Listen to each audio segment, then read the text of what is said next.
Hello, I'm Anthony Hughes, and I'm here to tell you about the new features for transforming melodies and rhythms in Dorico 4. We've added a slew of new transform commands to the right menu that let you invert and reverse and rotate and repeat and map and transform and repeat pitches and rhythms to give you endless possibilities, assisting with a range of compositional techniques. And we've built them into the Shift-I Note Tools popover that finally gets its own well-deserved place in the Notations toolbox. You can see the popover buttons in the toolbox when you click the keyboard button. Let's run through what's available, starting with invert pitches, a classic compositional technique. This invokes a dialogue because you need control over how to invert the pitches.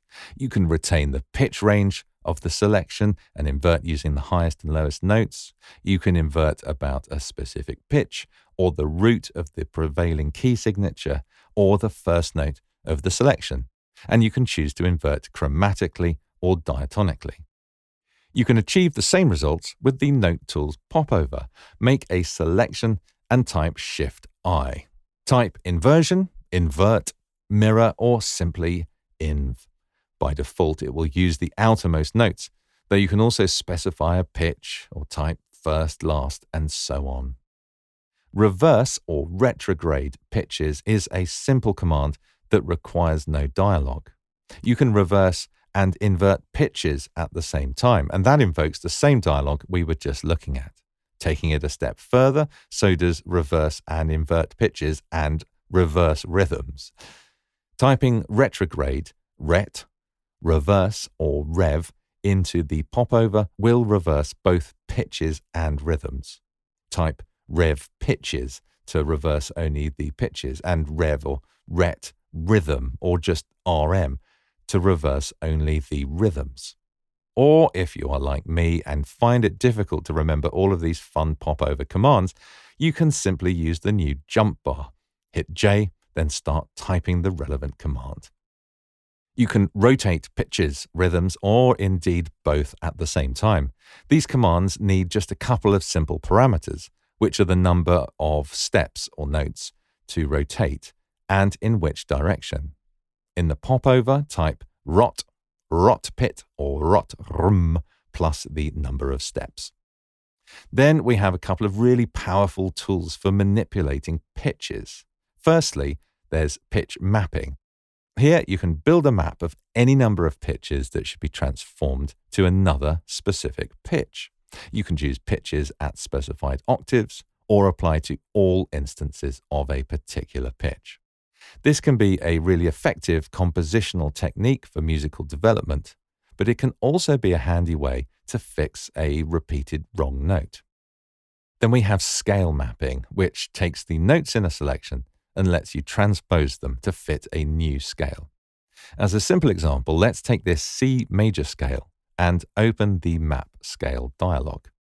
I'm going to use the jump bar by hitting J and typing map scale. The source scale pattern is major, or Ionian if we're talking modes, and let's map it to the natural minor or Aeolian scale. Let's do another. I can open the jump bar, and because it remembers my last command, simply hit return. Now the source is Aeolian, but let's try Lydian dominant. Ta-da! This can get interesting really quickly because you can even transpose the whole selection as well as remapping to a new scale pattern. Here I'm taking our C Lydian dominant scale up to F harmonic minor. When applied to a real musical selection, of course, you are likely to encounter notes that do not appear in the source scale. So you can choose whether or not to snap them to the destination scale pattern, as well as how to handle enharmonic equivalents. And even though there are no fewer than 18 scale patterns included, you can still define your own if required using the override controls. To map scales using the popover, write it as the source to the destination. For example, F min to A Dor for Dorian. There's another clever little use for this feature, and that is to fix enharmonic spellings. Here, there are a couple of undesirable spellings that have come about from various inputs, edits, and transformations I've made while working. In the map scale dialog, I'm going to ensure the scale this selection should be conforming to is set to both the source and the destination pattern. Then check both enharmonic options and press OK. Much quicker than going through one by one over a large selection. The final transformation tool is repeat pitches, which takes a specified number of pitches and repeats them over the rest of your selection. As you would expect, there are plenty of options that determine how these transformation tools operate on your music, and these can be found in Note Input options.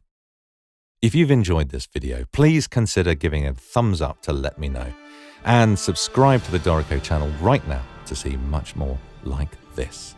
I'm Anthony Hughes. Thanks for watching.